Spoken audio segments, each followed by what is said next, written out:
Bismillahirrahmanirrahim. Assalamualaikum warahmatullahi wabarakatuh. Syukur Alhamdulillah kita bisa berjumpa lagi di channel ini. Salawat dan salam selalu dan tetap tercurahkan kepada junjungan kita Nabi besar Muhammad sallallahu alaihi wasallam. Allahumma salli ala Sayyidina Muhammad wa ala ali Sayyidina Muhammad. Harapan dan doa saya semoga saudaraku semuanya selalu diberikan kesehatan, dilapangkan rezekinya, diampuni dosa-dosanya, dan dipanjangkan umurnya. Amin ya rabbal alamin. Saudara muslim yang dirahmati Allah Subhanahu wa taala, pada suatu senja yang lengang, seorang wanita dari Bani Israel berjalan terhuyung-huyung. Pakaiannya yang serba hitam menandakan bahwa ia berada dalam duka cita yang mencekam. Kerudungnya menangkup rapat hampir seluruh wajahnya. Tidak ada rias muka atau perhiasan menempel di tubuhnya. Badan yang ramping dan mukanya yang ayu tidak dapat menutupi kepedihan yang tengah melanda hidupnya. Ia melangkah terseret-seret mendekati kediaman rumah Nabiullah Musa alaihissalam. Si ketuknya pintu pelan-pelan sambil mengucapkan salam. Maka terdengarlah ucapan dari dalam, "Silahkan masuk." Perempuan cantik itu berjalan masuk dengan kepala yang terus merunduk. Air matanya berderai tak kala ia berkata, "Wahai Nabiullah, tolonglah saya, doakan saya agar Tuhan berkenan mengampuni dosa keji saya." "Apakah dosamu, wahai perempuan?" tanya Nabi Musa terkejut. "Saya takut mengatakannya," jawabnya. "Katakanlah, jangan ragu-ragu," desak Nabi Musa alaihissalam. Maka perempuan itu pun akhirnya bercerita, "Saya telah berzina." Kepala Nabi Musa terangkat, hatinya tersentak. Perempuan itu meneruskan, "Dari perzinahan itu saya pun lantas hamil. Setelah anak itu lahir, langsung saya cekik lehernya sampai meninggal." Ucap wanita itu menangis sejadi-jadinya. Mendengar itu, Nabi Musa berapi-api matanya.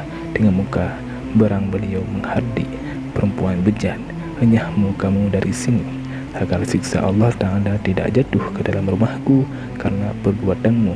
Pergi!" teriak Nabi Musa alaihissalam sambil memalingkan matanya karena merasa jijik. Bahkan ia tak tahu mau dibawa kemana lagi kaki-kakinya. Bila seorang Nabi saja sudah menolaknya, bagaimana pula manusia lain yang bakal menerimanya? Terbayang olehnya betapa besar dosanya, betapa bejat perbuatannya. Malaikat Jibril alaihissalam turun menemui Nabi Musa. Jibril lalu bertanya, "Mengapa engkau menolak seorang wanita yang hendak bertaubat dari dosanya? Tidakkah engkau tahu dosa yang lebih besar daripadanya?" Nabi Musa alaihissalam terperanjat. "Dosa apakah yang lebih besar dari kekejian wanita pezina dan pembunuh itu?" kata Nabi Musa alaihissalam dengan rasa ingin tahu bertanya kepada Jibril. "Betulkah ada dosa yang lebih besar daripada perempuan yang dusta itu?" "Ada," jawab Jibril alaihissalam dengan tegas. "Dosa apakah itu?" tanya Nabi Musa alaihissalam penasaran. "Orang yang meninggalkan salat dengan sengaja dan tanpa menyesal, orang itu dosanya lebih besar daripada 1000 kali berzina," kata Jibril. Mendengar penjelasan ini, Nabi Musa alaihissalam kemudian memanggil wanita tadi untuk menghadap kembali kepadanya. Ia mengangkat tangan dengan khusyuk memohonkan ampunan kepada Allah untuk perempuan tersebut. Nabi Musa alaihissalam menyadari orang yang meninggalkan salat dengan sengaja dan tanpa penyesalan adalah sama saja seperti berpendapat bahwa salat itu tidak wajib dan tidak perlu atas dirinya.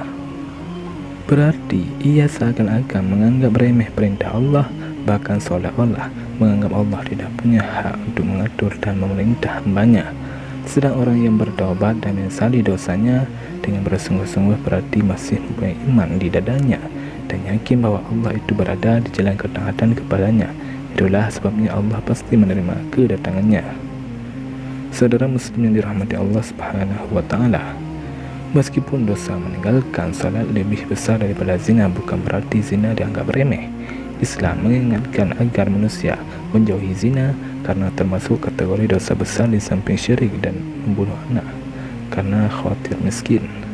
Dan janganlah kamu mendekati zina, karena sesungguhnya zina itu adalah fahisah, perbuatan yang keji dan seburuk-buruk jalan yang ditempuh oleh seseorang. Quran Surah Al-Isra ayat 32. Seseorang yang melakukan zina, maka hilanglah sifat-sifat mulia dari dirinya dan dicabutlah nur keimanan. Semoga Allah Subhanahu wa Ta'ala menjauhkan kita dari dua perkara ini. Amin ya rabbal alamin. Wallahu a'lam bishawab. Assalamualaikum warahmatullahi wabarakatuh.